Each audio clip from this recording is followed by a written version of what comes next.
we live? We are live. Thank you. All right, so I call to order the August 4th Public Works and Utilities Committee meeting. It is 5:03. Could I get a roll call, please? Certainly, Madam Chair. Councillor Michael Garcia, Present. Councillor Castro, Presente. Councillor Lee Garcia, Here. Councillor Romero Worth, Here. Chair Chavez. Here. You have a quorum, Madam Chair. Thank you. Next is approval of the agenda. Do we have any changes from staff? No changes from staff, Madam Chair. Okay, can I get a motion? To approve. Second. I have a motion and I have a second. All those in favor signify by saying aye. Aye. Any opposed? See none, motion passes. Next is approval of the consent agenda. I have that both items 7H and 7J were pulled. Is that correct? Yes, Madam Chair. Are there any other items that need to be pulled off consent? All right, can I get a motion? To approve as amended? I have a motion, I have a second. Could I get a roll call vote, please?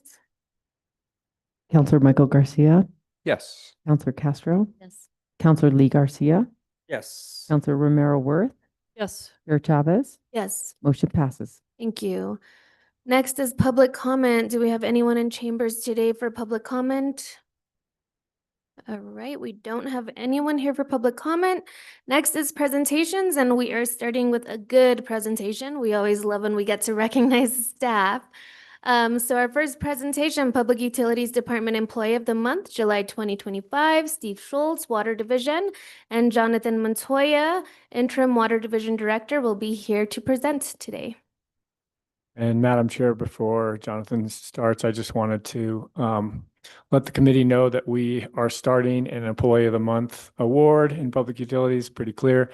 This is the first one.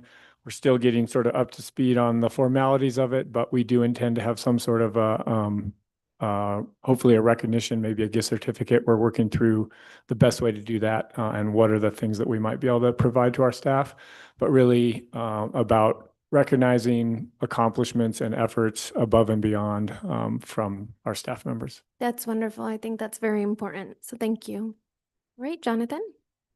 Chair Chavez, members of the committee, this really gives me an opportunity to highlight some of the hard work that we don't really get to talk about that our team does all the time. And I couldn't think of anybody else right out of the gate, but Steve Schultz. Steve Schultz joined our team in October of 2021. Sound about right?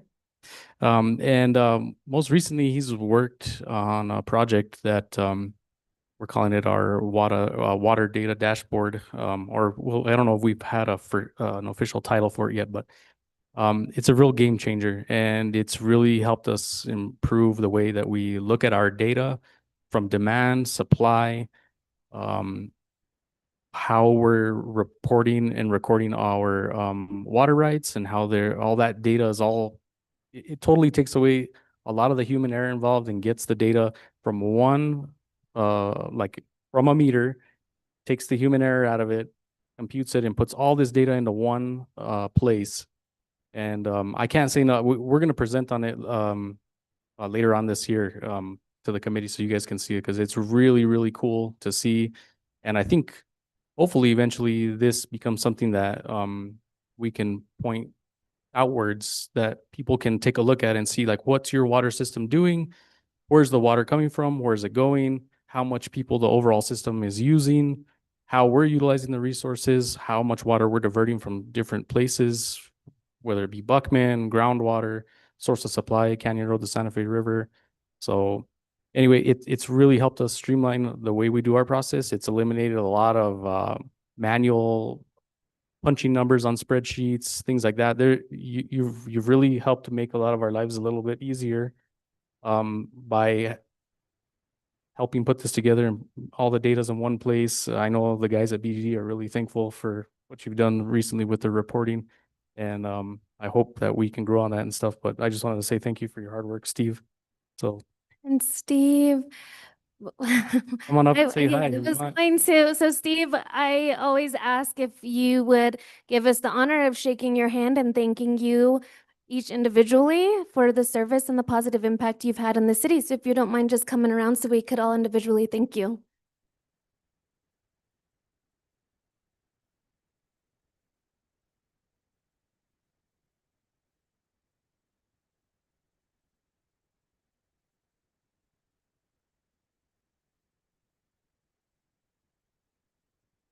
I'm not sure if I have anything else to say. Jesse, do you have anything to add? I want to just add a couple things as well. I think Jonathan did a great job with the dashboard explaining.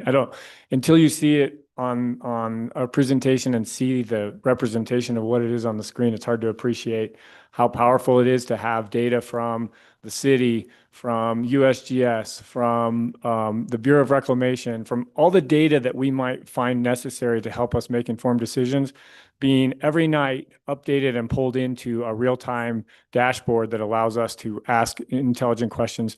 Every week we have a weekly planning meeting with members of staff, members of the county, members of Las Campanas, members of BDD. And in those meetings, we ask questions. And it used to be that people would say, yeah, I think this, I think that. And now we say, let's check the dashboard. And we go and we look at the data and we try to make the best decision we can right then with real-time data. So it's a real game changer. The other two things that he's done that I want to mention are he's a geohydrologist by training, and he's taken a lot of interest in our well fields. We have an amazing potential in our well fields because in 1995, as you all will remember from the presentations I give, that's when we produced the most water we've ever produced. And we didn't have BDD at that time. So we have a lot of wells, and we have the capability to put a lot of water into the system just with the wells. But in the last, 20 years, we've really been focusing on, or the last 15 years at least, we've really been focusing on our water treatment plants, our Canyon Road and BDD. And the wells have been there and been ready to use, but he's really focusing on making sure they're all ready to use at their highest capability so that if both surface water treatment plants are down, we can serve our entire peak demand for a day, a week, a month with just the wells. So that's sort of a hidden goal that we have in the background, and Steve's been the champion there. And one of the things that he's been doing is when we can use one well for a time for our production needs and then turn it off for several weeks and use only wells that are much farther away from that well, we can gather a huge amount of information of how the aquifer itself behaves and acts. And so we're gaining a tremendous amount of information about the relationship of our wells to each other and our wells to other water supplies that we did not necessarily have. And I think before Steve's done, he'll put together sort of some pretty interesting strategies and conceptual model as to how our aquifers work because of this additional information we're gaining by changing our operations a little bit. So that's been a tremendous advantage. And then one other piece to mention is he's really been helping out with our long-range water resources planning effort. And hopefully we'll be bringing that to you all in the next year, end of this year, for a piece on supply. But really where the rubber meets the road is when we start playing these what-if scenarios of looking at what if the supply looks like this? What if the demand looks like this? If we don't have enough, what do we do? And he's really championed sort of introduction of 4 different metrics for defining what a good future is. And those are the reliability. And so that's the one usually utilities, that's the only one utilities usually think about. You open your faucet, water comes out. That's all I care about. What if that means that we have mined our aquifers? What if we're using water unsustainably? So that's the second one, reliability and sustainability. And then the third one is, in this community, we care about how much water is flowing down the river, both the upper river and the lower river. Those things they're not mutually exclusive, but you have to balance those 3 different things. And we also care about pollinators and how green our city is and how accessible that shade is to people. Those 4 pieces are what we're going to try and use to assess the how good a future is, how good our adaptation strategies are for figuring out how we continue to meet demand into the next century. So thank you, Steve, for all that work, and thank you for being the first guinea pig as we figure out how to formalize this and put it together. Does anyone have any comments for Steve? All right, well, I just wanted to say, in any government organization, to have positive impact on efficiency and accuracy and sustainability is huge. So I think you need to give yourself big credit for that, because that's what we look in our government agency, and that's what you've contributed to greatly, it sounds like. So thank you so much for that. All right, thank you so much, Jonathan. Next is City of Santa Fe Backflow Prevention and Control Program, Justin Gonzalez, Cross Connection Specialist.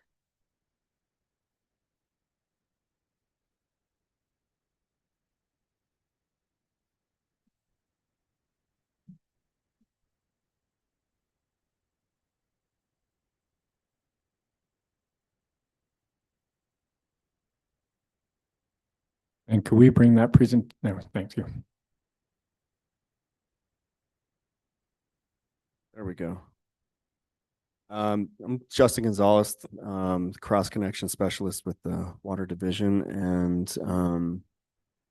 just want to share with you a slideshow kind of presentation just to kind of bring up to speed the importance of cross connection and why.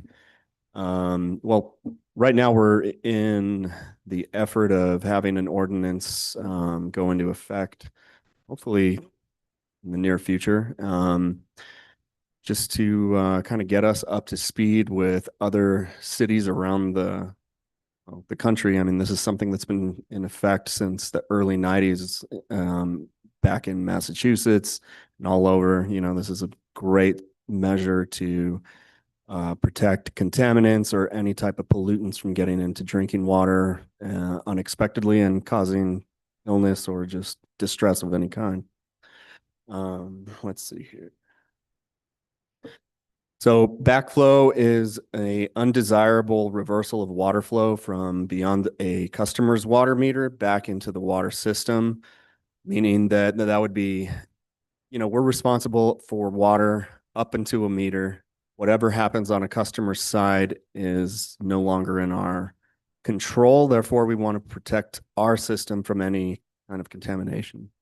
A lot of the cause, or the two main causes, are back siphonage, which would, you know, be from a water main. You know, we have many water mains that get ruptured. Therefore, there's a loss of pressure, and that will therefore pull in water from other sources, you know, being the customer. And then another type would be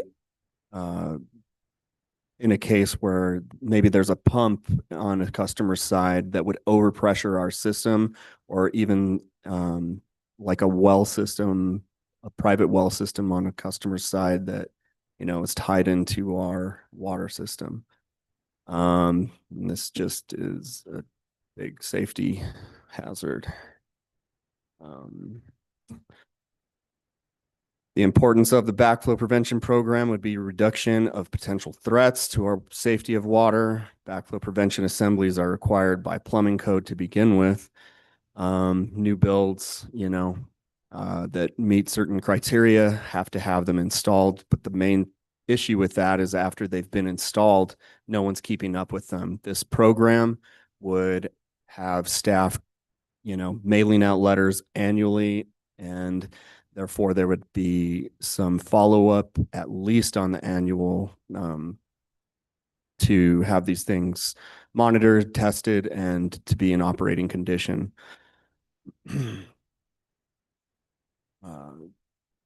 Best practices are followed by utilities that are our size or larger in the state, being Rio Rancho, Las Cruces. Los Alamos's program, I think, was put in place 2 years ago. So we'd be finally catching up to other cities in the state. You know, we've had backflow contamination events statewide, and we've also had at least one within the city of Santa Fe in the last 15 years. Backflow prevention devices that are required are definitely on fire suppression systems. So you may see, like in this photograph here, this is by the Rustica, or not Rustica, I'm sorry, the pizza place and the movie theater downtown. It's a big silver box, but inside of it's an 8-inch device, and it's an RPZ device, which would, in a backflow condition, rather than it, you know, just stopping at the device, it actually dumps out onto the ground. This is kind of a fail-safe device. The other places that have them, commercial water meters, irrigation systems, obviously because of their possible contaminant and of their fertilizers and such that they put into that system, therefore it could be highly dangerous. And then also any residential meter that, you know, could possibly have a well or any other type of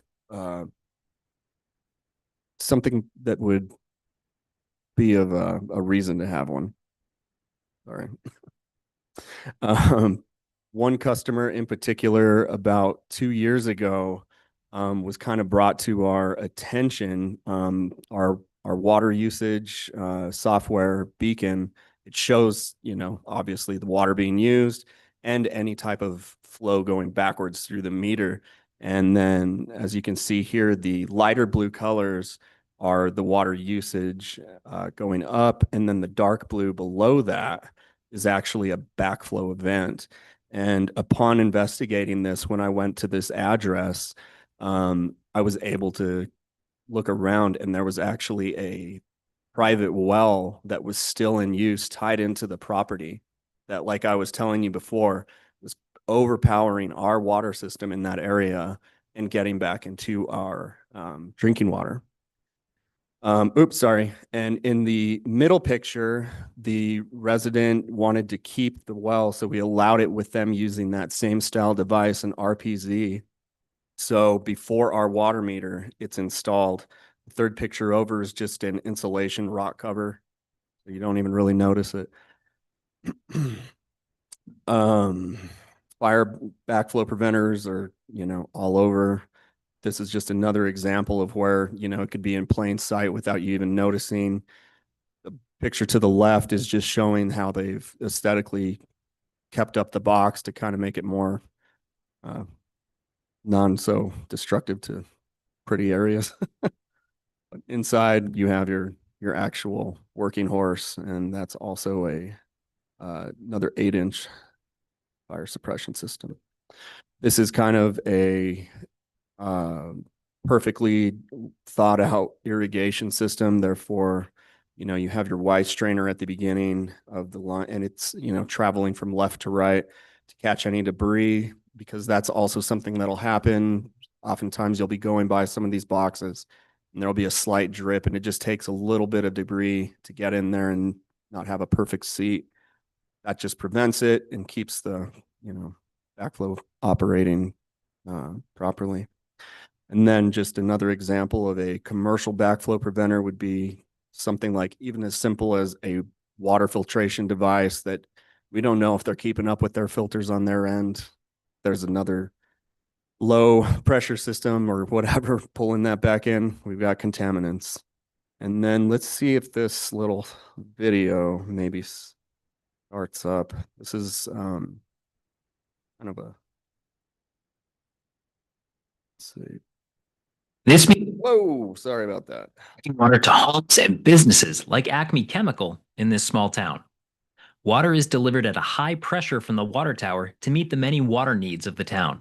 Somewhere along the water line, a firefighting crew opens a hydrant, causing a large drop in water pressure. The pressure drop causes the water to reverse flow. At Acme Chemical, the public water supply is connected directly to their industrial process tanks, and the pressure drop pulls that contaminated industrial process water into the drinking water supply.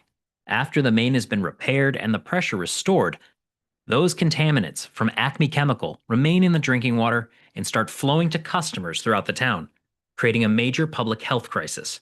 But with a proper backflow prevention and cross-connection control program, we're able to mitigate these threats and protect our drinking water. So yeah, for a visual. But that's all we got for you if there's any questions. Thank you so much. Are there any questions? Yes, Councilor Castro. Sorry, I have heard there's a significant cost to these. Do you know about how much one of these would cost an individual user? Just depending on water service lines, they definitely can get expensive, but I think for a common 3/4 to 1 inch user, you're looking around, I think between $800 and $1,500 for the device. And, depending on where the installation of that device would be, whether it's inside a building or if it's outside in a hot box, the cost will go up. And then definitely the larger diameter sizes are going to be more expensive. And Chair Chavez and Councilor Castro, if I could just add to that, and Justin said this, but just to reaffirm, the program is really making sure that there's an annual testing requirement on backflow devices that are already in place and required by code. So there will be some costs associated with having the backflow prevention devices tested annually, but we're not talking about telling somebody that they have to put in a backflow prevention device, they already have to have one. So this is just in terms of the maintenance cost. And ultimately, I imagine that initial cost is the big one and there isn't too much maintenance cost. I mean, as in any other mechanical device, parts are going to wear out. And so I think as long as you're keeping up with maintenance, you know, the cost should be minimum, but probably on a 10 to 20-year replacement plan. Perfect. Thank you. No further questions. Any others? All right, thank you so much for the information. Thank you. Appreciate it. All right, we are going to move on to our first item that was pulled off of consent. This was item H.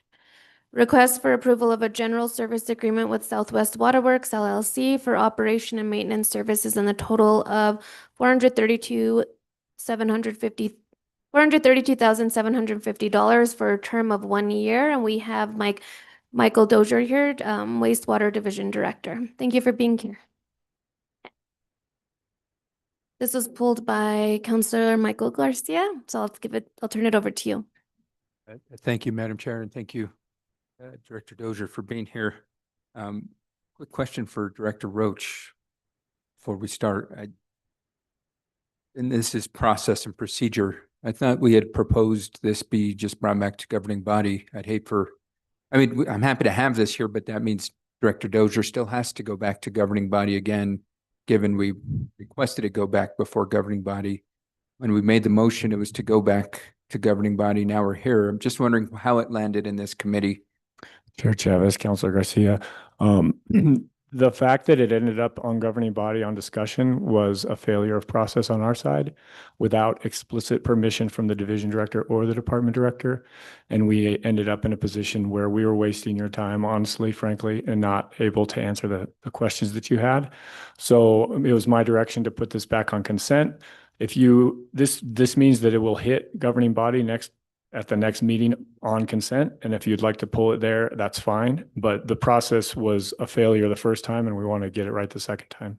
Okay, thank you, Director. And just as a kind of a heads up, Director Dozier, I will be pulling it just because there was a lot of unanswered questions. And I want to make sure that we're providing the answers to those questions to the public.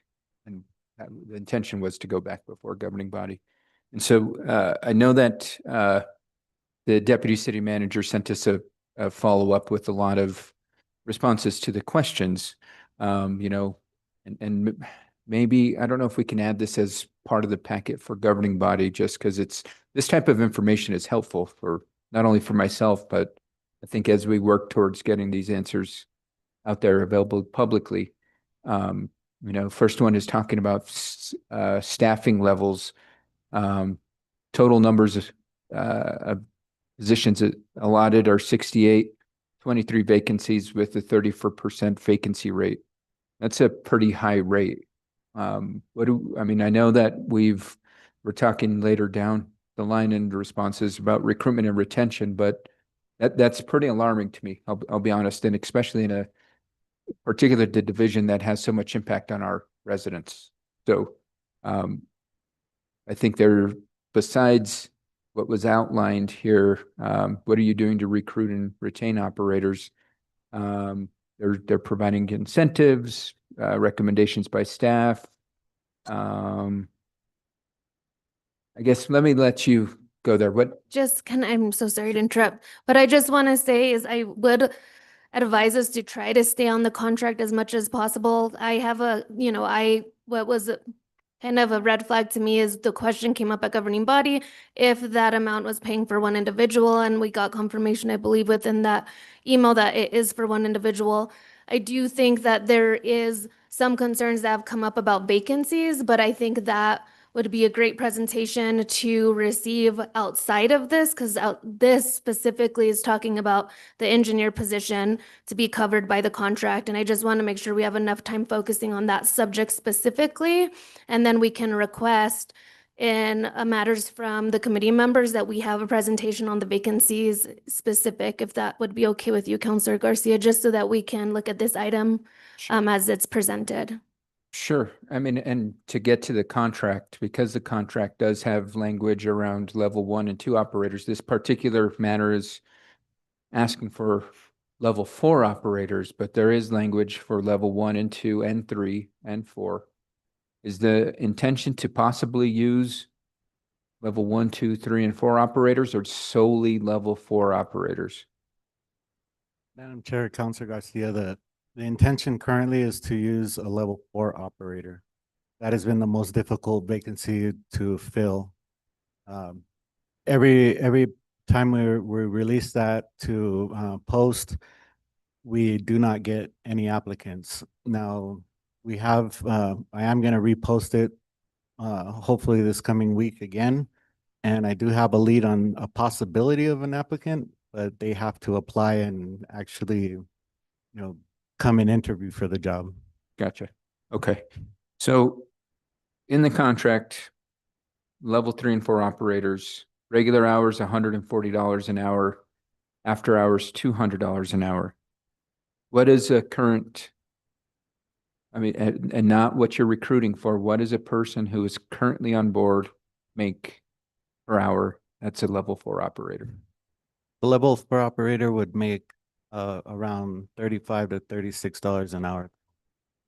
So why such a huge discrepancy when you've got city staff? And I understand benefits come into play, but that's a huge discrepancy when somebody's, and I'll even be generous and say $40 an hour, contract $140 an hour. My concern now is not you specifically, but the city is now going to create a very challenging dynamic within the workforce where somebody who is a city worker is getting paid far less than somebody who's coming in on a contract basis. So let me understand why we're at with these figures. Because I would not be surprised if you see some attrition, folks saying, "You want to bring contractors? Well, then peace out, and I'll come back at a contractor rate."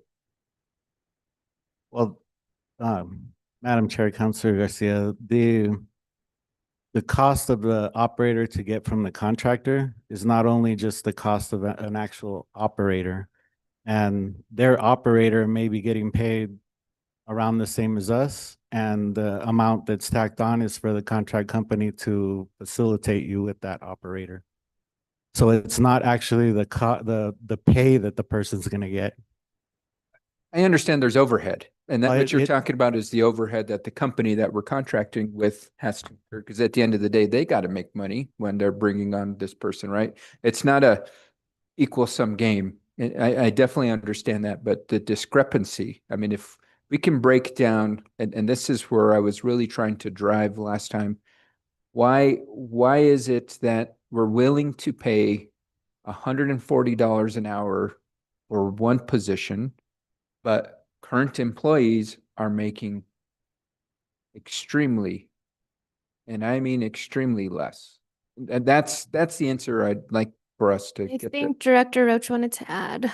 Director? Yeah, Chair Chavez, Councilor Garcia, I just want to make sure we're comparing apples to apples. And I think Mike got at it a little bit, but in some of the math here, the $140 an hour regular time, $200 an hour total. If you multiply that out for one full-time employee all the way through, it costs the city almost $320,000. If you multiply the fully loaded annual cost to the city for an internal employee, it's more on the $140,000 range.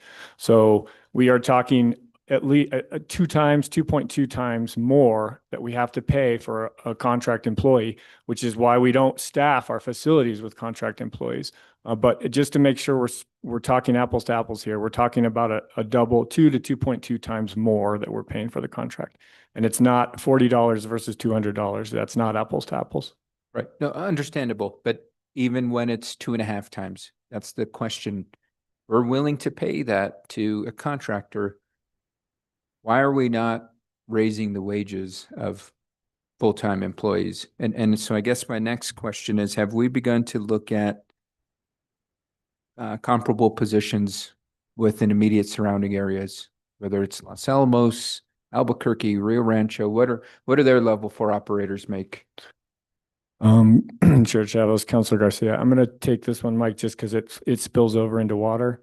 And we have been doing exactly that. And we have proposed a job description because not only we have lost water operators to other utilities, and our water operators with level 3s and level 4s make more than our wastewater operators with level 3s and level 4s.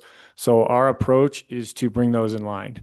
And so we are proposing a utility operator job description under which you could be a level 4 operator at water or a level 4 operator at wastewater, and the target salary would be the same. When we compare that target salary, the proposed target salary, to what we're seeing in water and what we're seeing in wastewater, it's an increase in water across the board with the exception of entry level. But we're talking a 1% to a 9% increase depending on the level.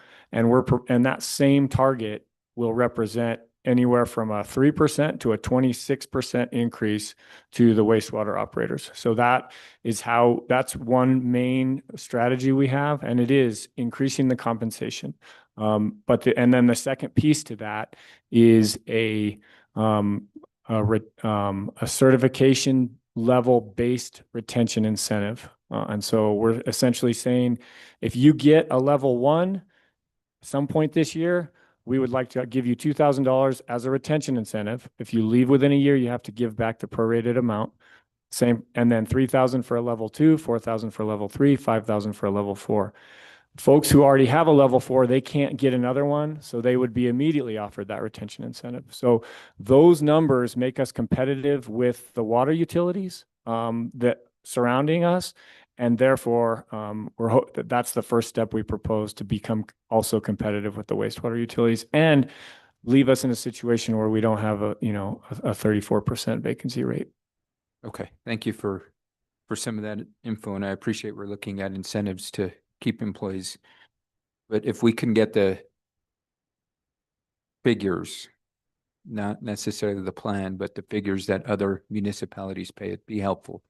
Just because I think it helps to demonstrate why we're seeing attrition, and I don't know the numbers of other municipalities off the top of my head, and I'm happy to do that research before the next meeting to clearly understand where we're at. I mean, these are the challenges and concerns I've had about our classing comp that obviously didn't really work out in some fashions for us.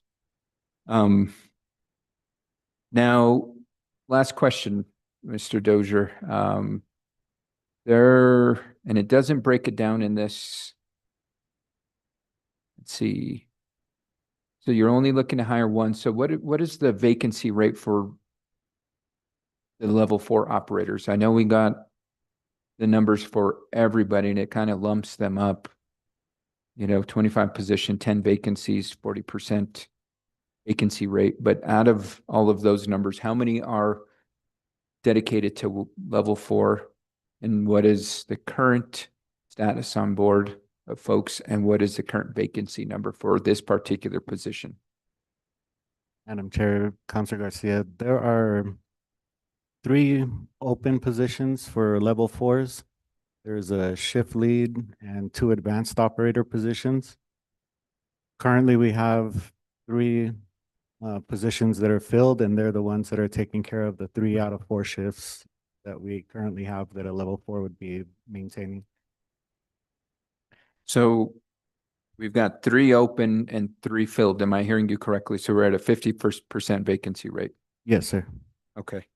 And just to reiterate, these positions are mandated by law that we need to have these. Yes, sir. We're required to have a level 4 24/7 at the facility. Okay. And 24/7, what does that typically look like? I mean, because having 4, that's even making it quite challenging, because what does a daily schedule look like for these folks?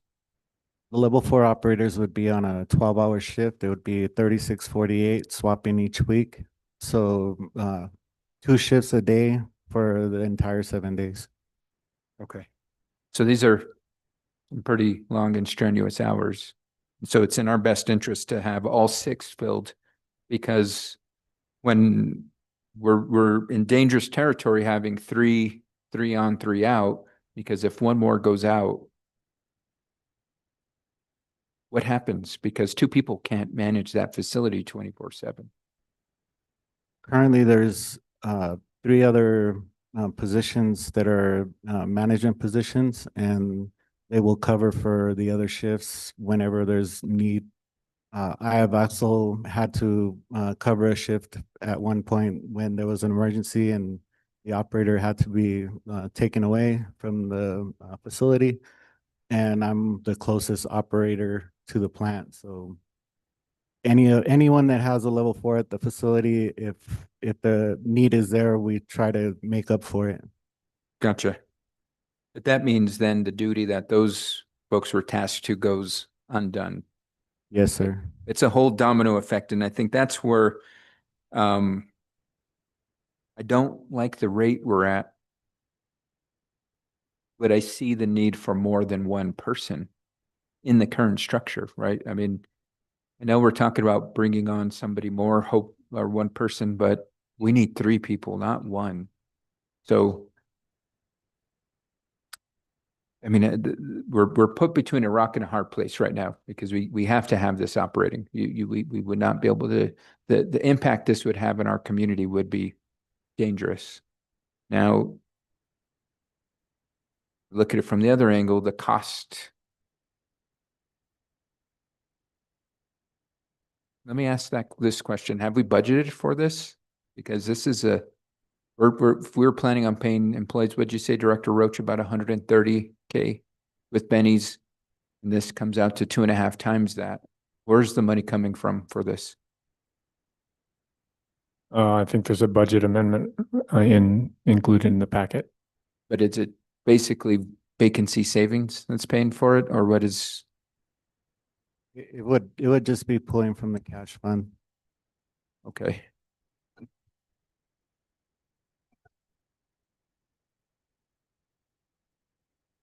What is the impact pulling these individuals from, whether it's management or any other role that has a level 4? What is the impact you're seeing on their duties, their daily duties? Their daily duties, the impact would be more along the lines of getting our information that we need for reporting, getting directing whoever is on the site during the days. They also, when they're placed to take over a shift, none of management, we don't receive overtime or anything. So a lot of the times, we'll try to make it at least to a point that they're not taking on so much overtime and say running half of a night shift and then staying all day also. So that does affect it. I mean, everybody's quite tired. It's hard to take care of, and it's, not the easiest thing to cover for any timing. We've solicited out to other companies trying to get operators to at least come in as contract operators, and so far Southwest has been one of the ones that actually answered the call. And I can only imagine how tired folks are. I mean, it's especially 12-hour shifts. And so I guess I would just encourage us to figure out how we're going to fill these, not only these 3 critical positions, but the rest. And per your request, Madam Chair, later on in the meeting, I will request that we get an update as to what's the plan to bring this vacancy rate down as low as possible. So thank you, Director Dozier, for all the answers to the questions. Thank you, Counselor. Counselor Lee Garcia. Thank you, Madam Chair. Director Dozier, thank you for being here. Just along the lines of that, and I think it's challenging everywhere. You may need 3 positions, but you're just, lucky to get 1 or 2 that apply and maybe are not qualified. And so my question on this, number 1 is, as we contract out, are we paying for a shift for that person? They're going to just go into the rotation, or are they just going to be on call when you need them? How is this going to work? Madam Chair, Councilor Garcia, This would be paying them to be on a shift for the time. So a set schedule. Yes, sir. Okay. And that's one, and that for right now is sufficient to keep us going and having that position or that responsibility staffed as it's needed, as required. Yes, sir. Okay. I did hear you say that other times there are management that have to step in and take over a shift. Yes, sir, we have. You are. Okay. Yeah, I do see the differences between paying in-house and contracting out. I can relate that to having a piece of equipment and knowing how to fix it, but I don't have the time or the ability or the resources to do it, so you contract out. And it always costs a lot more. You're not just paying for the individual, you're paying for everything else that comes along with that process that the other company has to do. And being able to provide that service when needed. And so I think that, while the cost is higher, I think it seems to be a critical, mission critical, time sensitive type of thing that we're going through right now with this. I too would like to see down in the future where we would, again, how do we figure this out? And, the conversation of how much we pay at this point for this specific item, I think is irrelevant, but is related. And how do we overall fix the issue of being able to do it in-house? Because that is where it will ultimately save the taxpayer dollars and our bottom line. So I appreciate you being here for questioning, and I'll leave it at that. Thank you, Madam Chair. Thank you, Counselor Garcia. Counselor Mara Worth? Thank you, Madam Chair. Thank you, Mr. Dozier, for being here. I guess I'm curious, give me a sense, like, I know we also have trouble with engineers, and Director, her placard says Mark Scott, but that's not her. Director Wheeler, has spoken to this about how we, struggle to keep an engineer on staff, and we're just not competitive with what engineers can get in the private market. Give me a sense of this, what is it? I think part of the problem is there aren't a whole lot of level 4 operators out there. So just, the economics of it make it that we have a supply problem generally. It's not that the city can't attract them. They're just not a lot out there. Am I understanding that? Madam Chair, Councilor Romero Worth, you're spot on. The state is like at a loss for level 4s to begin with, and there's not very many cycling through testing and growing in the actual job class. So we've been trying to grow our own also, but you still, even if you have someone that comes in, there's still 4 to 5 years before they could even get to a level 4. And they also have to test and pass each level to even advance to the next one. So Are we the only state that has this problem, or is this a national problem? I would say it's more a national problem. It's everywhere. I mean, there's not many people getting into this line of work. Okay, so, like many problems we have that are national problems, we still have to address them locally. Are we talking to people at the state level about what they can do to create more of a pipeline to encourage people to get into this field? I mean, it's not just, the problem is bigger than us, it seems like. What are you all in communication, Director Roach or Mr. Dozier, about what, how we create more interest and more of a pipeline for this? We've had the conversations, but nothing formal. I mean, With the, you know, state government, with the legislative branch, with the executive branch, with, Mainly, my personal conversations have been more with the testing groups at the state. it seems to me that needs to be part of our strategy, right? Is, we need more of these folks. So it's not, I started off talking about engineers, and so it's not, the parallel is not the same because there are plenty of engineers out there. But I think in that instance, and I don't know, Director Wheeler's shaking her head, but there are a lot of engineers, it seems to me, it's like one of the highest in grad schools. Lots of people are it's very competitive to get into engineering school. Lots of people want to be an engineer because they get paid better. But we seem to have trouble attracting them because they're, you know, obviously sought after, and we've got to pay a lot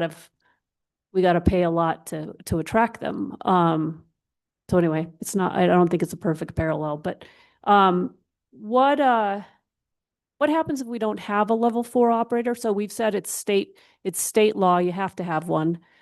I mean, if we don't, are there penalties? If we don't, what does it mean to the if you don't have one on site, what does that mean to the operations? What are we risking? So penalties, I'm not sure of how that would work, but you would be placed into at least an administrative order, an order of non-compliance for not having any. Okay, and I have to imagine there are financial penalties with being non-compliant. But maybe you can't speak to that. Did the class and comps work that we've done do anything to our salary levels for this position? Currently with these positions, it hasn't done anything since the union has not agreed to the comp and class raises yet. But if they did, it would? I believe it was a small change, somewhere in under 5% range. And I think maybe one way to answer that question is that the ranges, there were no changes to the ranges in my memory for class and comp. And we specifically had highlighted some questions that we had. So we're now, this new job description that we're talking about, we have proposed ranges that bring our targets to the middle of the range. So this hopefully will be a big step forward for us. I'm going to say we didn't get a lot of help in these positions from class and comp. Okay, but you flagged it when we were. We flagged a couple things where on the water side of things, there were operators and maintenance folks who had very similar requirements and were at different ranges. We flagged that as something we felt like they were comparable jobs, and we felt like the latter should, we flagged a couple things. And in my memory is that those were not, the contractor didn't address those comments. Okay, so here we have an example of more work to do. I'm just looking over my questions, sorry. So, and just back to this question of the differential between what we pay and what a private contractor charges us for similar. Are there other things that are taken into account there in the differential? I mean, they get benefits through their company, correct? So I would believe they would get benefits through the company, also insurances, which would not only like medical insurance or something. I'm saying more along the company to ensure the employee to be working at our facility. Liability insurance. Liabilities. Yeah, so because we're contracting with them, if that employee does something wrong and we sue the company because they brought the employee, they have to have coverage for any wrongdoing for their company. So that's built into the cost. And then just the fact that, you know, we can't seem to hire these folks, they're going to charge more. They have to make money, and they still have to pay benefits for these folks. And I mean, I have no idea how those benefits compare to our benefits in terms of cost, but there are a number of different things that are in that number. It's not just padded, so to speak. Correct. Okay. I think that's all I have, Madam Chair. Thank you. Thank you, Counselor. Counselor Castro? Well, perfect transition. Thank you. Counselor Romero Worth, my request was if we could see the numbers from the contractor before governing body to see what maybe their insurance looks like and what they're paying the actual contracted worker. Do you think we could possibly get that from the contractor? Madam Chair, Councilor Castro, I could request it from the contractor. Great. Thank you so much. I appreciate it, Director. Anything else? I don't think there's anything we need to say, so I will cede the floor. Appreciate it. Right. I just wanted to make a comment. So I've been in the situation as a director of having to staff teachers after the pandemic. And so what I will say is you can always look at the cost of a contract and know how large the shortage actually is nationally for that position. So I would imagine that the reason why that the cost is telling us something about how hard it is to find these employees. It's also the fact that you only had one person reach out with the price that they did was because they probably were the only ones that had the availability, which means they can name their price. And I've lived in this where we were desperate for teachers. Education has to go on. We had to do what we had to do. And we were paying twice as much or more for educators because we had a need. The workforce wasn't there. So the contractors could name their price because we still had to fulfill that need. So I have been here, so I completely understand how complicated it is, and that's how it works. And the more you're dealing with a hard to fill position, the higher the price will be because it can be, right? So I just wanted to kind of name or put that out there. It's a real thing that occurs, and it can, because there's certain things that absolutely have to be done, whether we can fill a vacancy or not. There's these companies that know that that's a fact. And so they name their price in providing us with that staff. So it makes contracting inconsistent in the fact that the costs don't always look the same. It really depends on the vacancy and how hard it is to actually fill that vacancy. And so I think this is like a perfect example of a hard to fill position and why the cost is what it is. I will say I agree with Councilor Romero Worth, and we have to be super innovative with these positions and recruitment. We have the internship program with the students, and I know this is way down the road, but like, how do we bring kids in for interns so we're building our own? Like, how do we partner with other government agencies that are having similar issues in surrounding areas? Like, I don't know what has been done, so I won't say that hasn't happened, but it really takes a lot of innovation when you're dealing with positions like this. I also wanted to ask, because I heard you say that you were posting the position again. What's the process if a position isn't filled? So why would a position be taken down that isn't filled? I guess that's my question. Chair Chavez, our positions, we post them for the allotted amount of time, Mhm. and then it'll be taken down. We'll go through our list of eligibles, do interviews if there's available. If not, we try to repost again as soon as possible. One of the things we've been trying to work with HR with is getting like a post until filled kind of opening, and that's still in process. All right, great. And I knew so there's rules. I know that some and we have the assistant city manager here. I know that some agencies will do pool vacancies, right? So if they know they have hard to fill positions, those positions are just always posted. Even if they're full, they're always posted. So if you look at there's multiple government agencies, mostly schools, they'll always have high school teachers posted, special educators posted, EAs. And especially in the field of special education, because that's where the shortage exists. So if we know, because it seems like we have the data here that we've identified hard to fill positions, so maybe we could work with HR and saying, can we just have pool positions that are constantly open, whether we're full, whether we have vacancies or not? those positions just exist, because that's a thing, and I think that could be helpful to you all, just because it's always advertised, it's always out there, whether it's a filled position or not.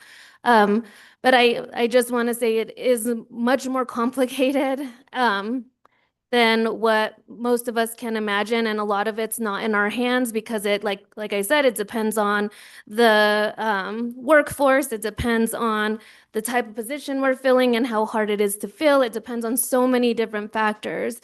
Really, the only thing we can control is recruitment, and even that, if it's a workforce issue, really is difficult. So I just want to say, let's be innovative. Thank you for what you've done, revising the job description.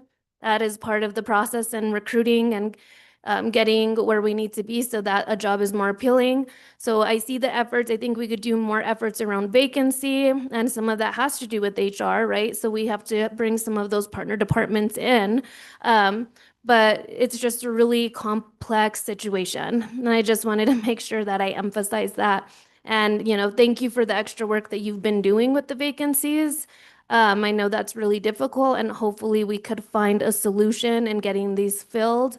I too would like to see a presentation brought forward on that, and even maybe some things you've done to fill positions and ideas you might have that we can support with, because you are, you would have our support to fill vacancies.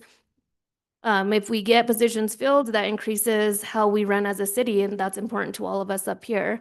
So, if you bring a presentation forward, bring ideas, bring ways that we can support you to make those ideas come to fruition. We would want to help you as much as possible so that those who are doing the jobs aren't getting burnt out, and we start building this team so you all are more successful.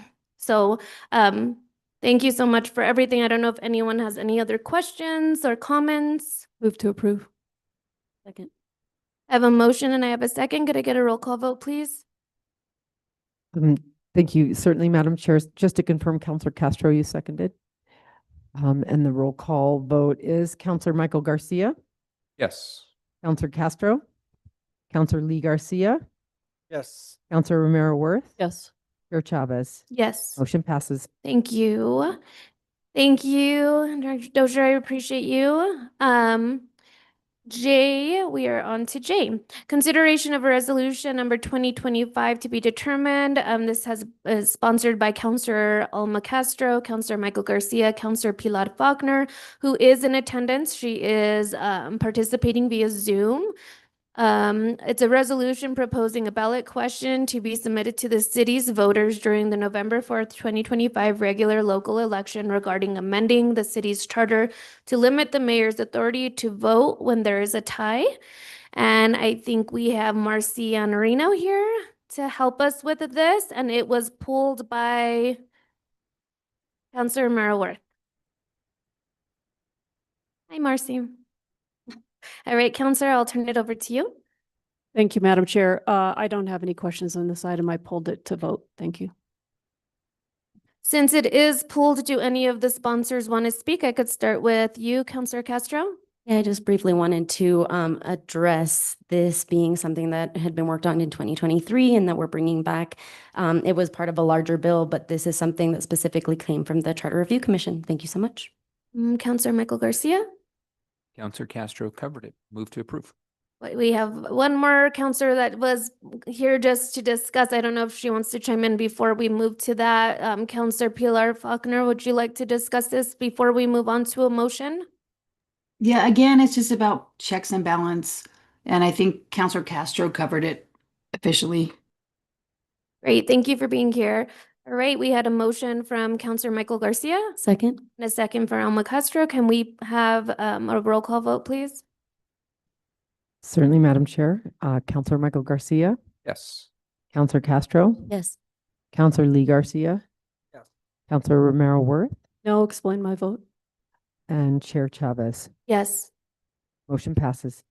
Okay, Counselor Merrill-Worth. Thank you, Madam Chair. I voted no on this, as I have on the other amendments. I do think when we're talking about balance of powers, we should be convening our Charter Review Commission again and looking at this in a holistic way to understand all of the government structure and how it works and not be doing these isolated. I'm also concerned on this one that we have by the vote, mayor not voting. It doesn't seem very transparent to me. We don't know how the mayor would is not, you know, very accountable, and also just doesn't have to say publicly whether they support something or not. And they do run and are elected by voters across the city on an agenda. And I would like to know where they stand on certain things, and we won't know that under this proposal. That's all I have. Thank you. Thank you, Counselor. And Marcy, thank you for being here. All right, we're gonna move on to matters from staff. Thank you so much, Madam Chair. I'll just say for matters from staff that I think I mentioned it before, I am the acting Complete Streets Director, as I have been for the last 5 years due to a severe challenge getting engineers. That makes of the 4th vacant engineer position in the Complete Streets Division. So it is really challenging. And we've had recruitment now going on for over a month with one qualified candidate that was an internal candidate from utilities. So it's really, I believe there is a shortage, as well as New Mexico DOT actually just raised their pay again for the 2nd time in less than 12 months in order for them to retain and attract professional engineers. They've actually raised their pay so much that some of the professional engineers are leaving private firms and going to DOT because the pay is so good. So we have faced this challenge for ever since COVID, and we'll definitely need to. I'm looking at possibly reclassifying positions to other types of roles so that we can hire professional engineers to support like project managers rather than actually having our own professional engineers at all. But it is an ongoing challenge. We're doing a lot of fantastic work in Complete Streets. We've worked together before, and I'm super happy to support that team and the council and the governing body, of course, with their initiatives. In fact, I think we sell the bonds tomorrow for the $25 million paving. So it's really a lot of really good work going on there. And we will definitely continue to deliver services. Thank you. Great, thank you, Director Willer. Director Roach? Nothing from staff. Thanks. Thank you. Next, matters from the committee. Any matters from the committee? Counselor Lee Garcia? Thank you, Madam Chair. Just a request. I think that District 3 is kind of a very unique district that makes up quite a lot of area that was annexed into the city. And very, very often, my counterpart and I, who represent District 3, get calls or videos or text messages about streets and maintenance and things, and quite a lot of areas of which are now considered the city that need attention. I do have a couple of things that I'll probably be reaching out to ask for some guidance on, because there are, I guess, either streets that haven't been adopted into our inventory that need some help. Many are in areas that are either in developments that were part of a homeowners association that is now defunct, and then inherited into the city under the annexation. There's areas that are out on the south, far south end that I've got a video from a constituent, and I know it's a private road, but I mean, it's severely impassable now. I mean, it's with rains, it ends up being a lake, and people have to park and walk to their houses. And so I just like some clarification in regards to the process of how we go about trying to fix some of these things for our obviously our residents, and move forward with that. So that's all I have as a request. Thank you, Madam Chair. Thank you, Counselor. Anyone else? Counselor Castro? So really quickly, just to follow up with that, Counselor Garcia, on the 19th of August on Southside Library, the MPO is going to be taking community input for the Streets Design Guide. So that's a really good opportunity for folks to come out and advocate for their communities and tell folks from 5 p.m. to 7 p.m. August 19th at the Southside Library. Thank you. All right, and matters from chair, I just wanted to thank Councilor Pilar Faulkner and the fire department and the city for putting on a great back to school bash. We served 660 hot dogs. We were able to feed many community members. There were a lot of people there. I want to thank Councilor Lee Garcia. He was part of the work crew. I was there.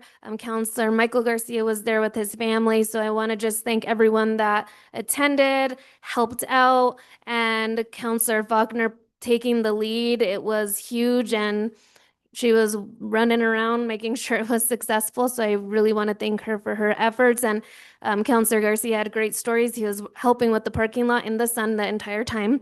And he was able to get some great feedback from community members who were already talking about the next event next year and how they hope certain activities happen more than once. And there was just positivity and lots of excitement, and it's really great to see that on the south side. So thank you, Councilor Faulkner, Santa Fe Fire, and the city staff for your efforts around that event, and all those who participated. Of course, we had lots of vendors giving free things away to kids. Kids were able to leave with bags full of things. We had a lot of community partners that put on activities for kids.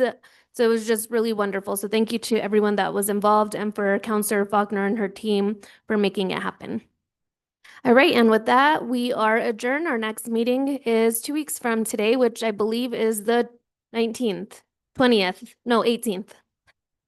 August 18th, right?